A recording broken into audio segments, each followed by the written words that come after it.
嗱，鏡頭裏邊呢個年輕人呢，叫做陳卓浩，今年30歲。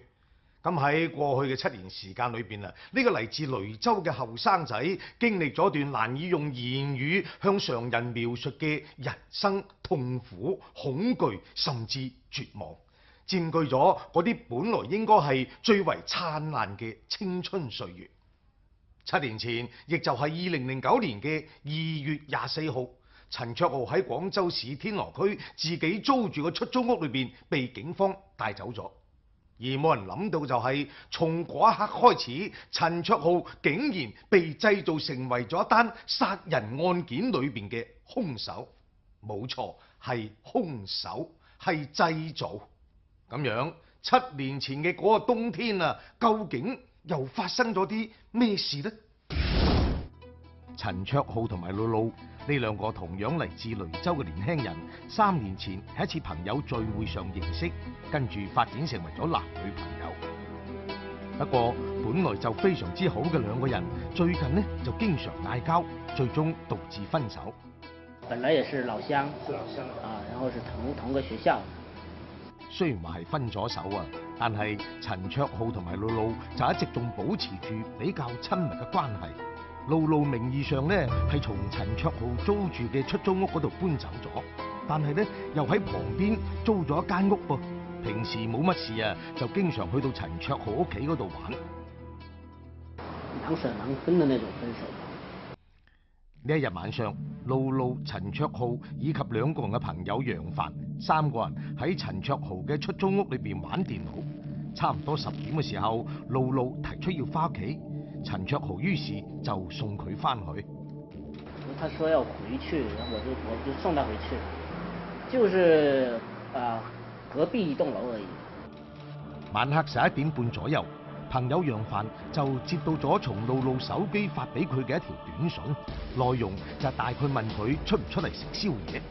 楊凡隨後就回覆話自己冇房屋鎖匙，唔出去啦。到咗大概12點半鐘，楊凡就睇到咗陳卓浩翻到出租屋。從10點幾出門到12點半鐘翻到出租屋啊，陳卓浩除咗送露露翻屋企之外，佢仲做咗啲咩呢？我送他回去之後，然後我就回去了。回去之後我就順便去吃了個宵夜。咁樣事實係咪真係咁嘅呢？按照陳卓浩嘅描述，經歷咗呢一日晚上之後啊，自己就一直同埋朋友楊凡喺埋一齊，直到2日之後啊，佢突然接到咗露露爸爸嘅電話，話露露失咗聯。我跟楊芳都嚇了一跳，他第一句話呢就說：張露露是不是出事？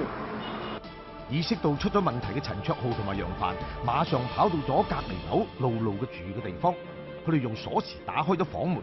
然之後往入邊一睇，露露正抱住平時瞓覺嘅時候好中意抱住嗰個木公仔，成個人瞓喺床上，瞳孔放大，已經冇咗呼吸啦。露露死咗，2日之前仲係好地地嘅露露，以一種睇落嚟似乎好平靜嘅方式死亡，但係又總係令人感到異常嘅詭異。咁係邊個殺死咗呢個年僅22歲嘅女仔呢？喺陳卓浩同楊凡2個人報警之後，警方好快脆展開咗調查，亦迅速咁確定咗2個關鍵元素。第一，露露係死於機械性，換句話嚟講，露露係被人喺床上焗死嘅，呢個係一單兇殺案件。第二，案發現場冇打鬥嘅痕跡，甚至非常之整齊，門鎖窗口都冇被破壞到。咁換句話嚟講呢，熟人作案嘅可能性非常之高啊！咁呢個係好正常同符合邏輯嘅分析啦，甚至喺警方睇嚟，呢個係絕對正確同毫無疑問嘅定論啊！於是好快脆，犯罪嫌疑人浮出咗水面，呢個人唔係第個，正係佢啊，陳卓浩。根據警方初步嘅調查結果，陳卓浩有住重大嘅作案嫌疑，特別係喺陳卓浩送露露翻屋企，然之後翻到自己住嘅地方，喺呢2個幾鐘頭裏邊，冇人能夠證明陳卓浩究竟做咗啲乜嘢。最後一個見到死者嘅人，好有可能就係佢，而發現屍體嘅人亦係佢。對陳卓浩嘅懷疑理據充分，直接就把我們兩個人都控制了。當時我就被他套上了頭套，對，所以我完全看不到路。等到我下車的時候呢，就是在一間很昏暗的那個小黑屋。陳卓浩話俾我哋知，跟住落嚟所發生嘅呢一切，令佢呢一世都難以忘記。喺一個自己都唔知道喺邊嘅地方，佢經歷咗人生嘅第一次被審訊。當時呢，在那種環境裡面，人完全沒有時間觀念，你會覺得很漫長，很漫長，就好像是看這一條永無盡頭的隧道，黑暗的隧道裡走一樣。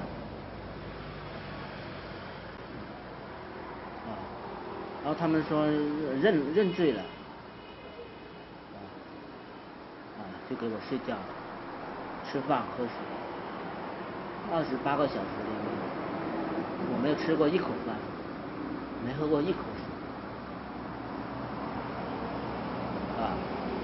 困得受不住了，要打瞌睡呢，馬上上耳光，劈頭蓋臉，打到醒為止。陳卓浩堅決唔認罪，似乎並冇帶嚟警方對案件嘅重新整理，反而更加令到警方堅信陳卓浩就係兇手。警方通過偵查喺露露嘅出租屋裏邊提取到咗陳卓浩嘅指紋，隨後通過對陳卓浩出租屋嘅搜查，搜出咗露露生前所使用嘅手機同手提包等隨身物品，一切證據都係指向陳卓浩。令陳卓浩認罪就只剩低環節啦。那個審訊室裡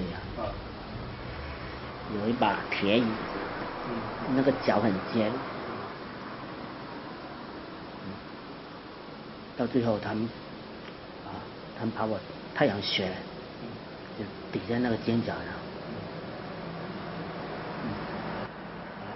他說你如果不認，我就把你太陽穴撞人。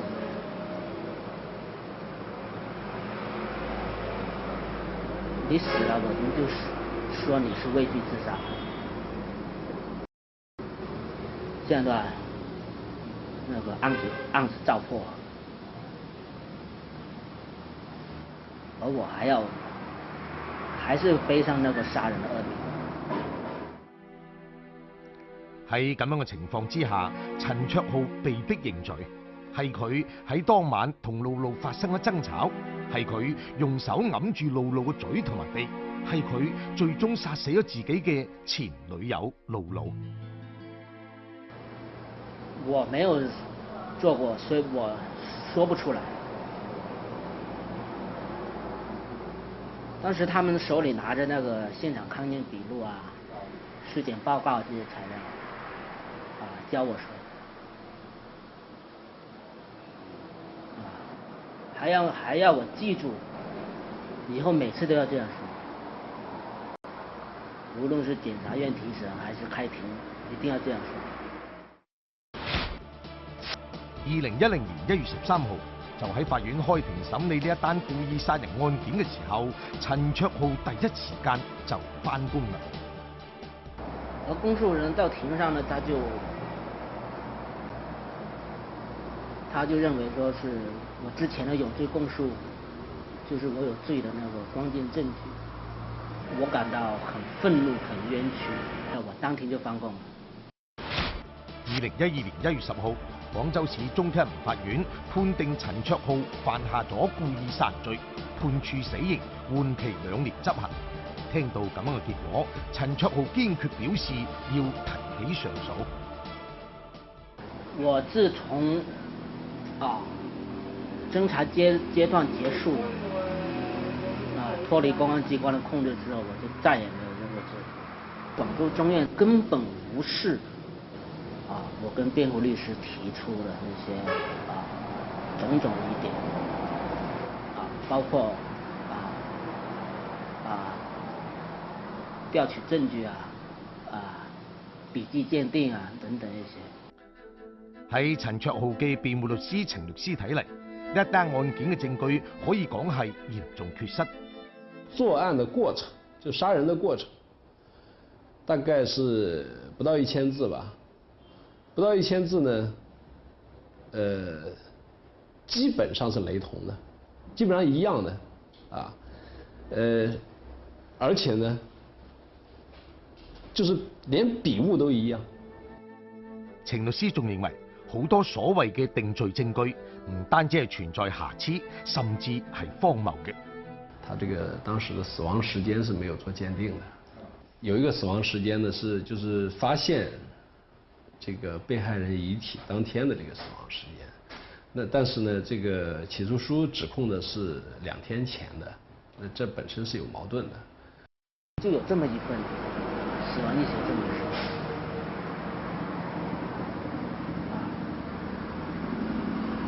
這份證據證明人是15號死的。怎麼敢判我13號把人殺了？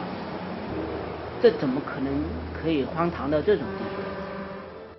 程律師仲提出嚟，當時警方總共喺露露被害嘅出租屋裏邊提取到咗6個手指印，但係對於呢啲手指印究竟係屬於咩人嘅，警方並冇講清楚。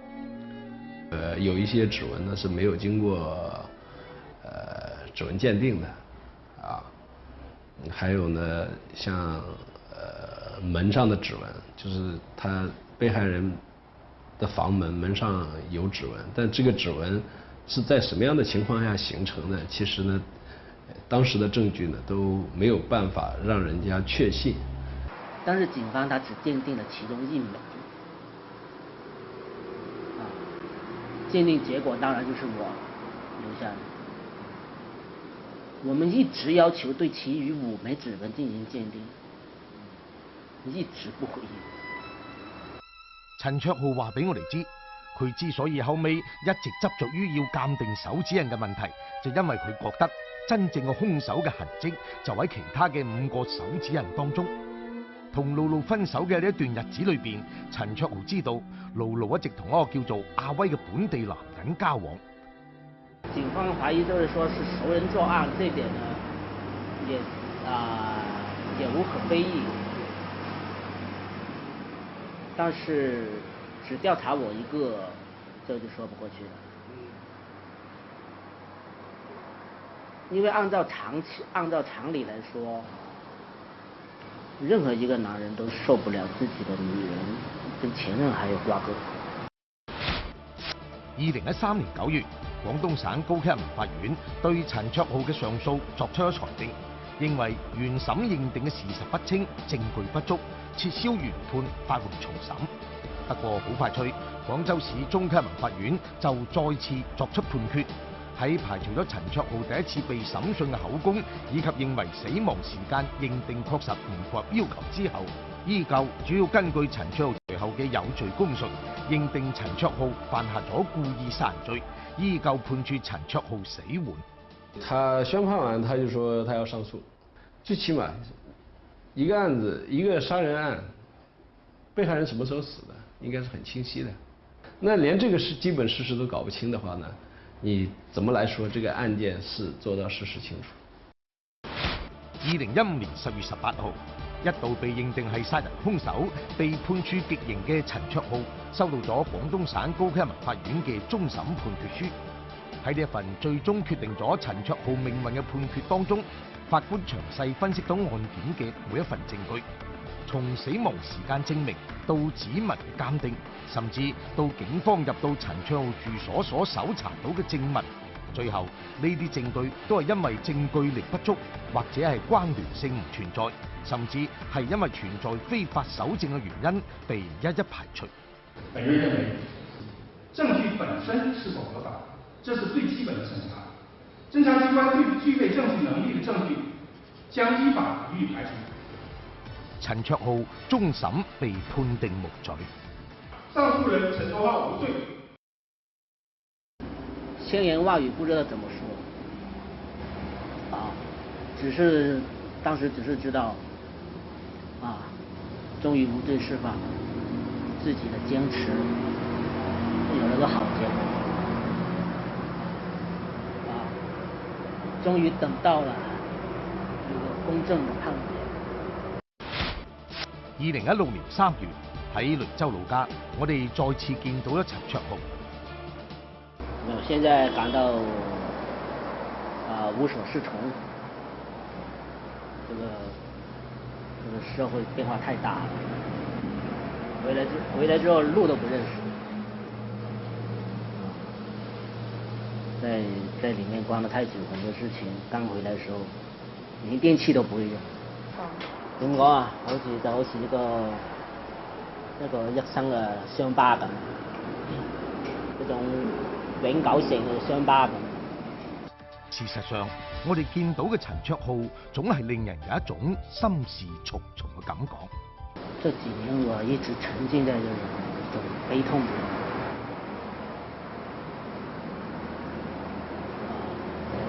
我更希望的是，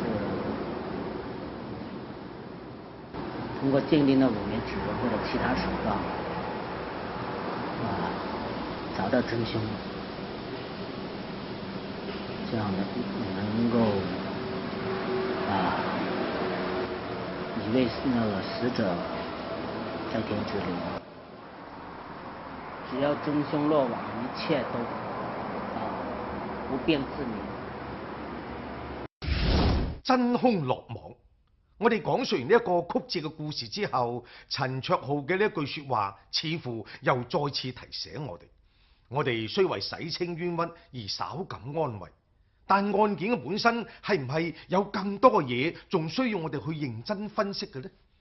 發生喺露露同陳卓浩身上嘅，似乎並唔係一次好複雜同高端嘅犯罪，但點解最後就演變成一單冤假錯案呢？如果唔係二審法院守住疑罪從無嘅底線啊，陳卓浩嘅人生更有可能就此徹底被摧毀。咁錯喺邊度呢？如果我哋善意咁去思考，或者係我哋嘅執法者淨係遵循理論嘅指引，教條式咁去解決問題，缺乏真正嘅業務能力。壓力之下，只有將錯誤進行到底，將需要嘅結果用製造嘅方式製造出嚟。我諗呢個會唔會係眾多嘅錯案、冤案出現嘅源頭呢？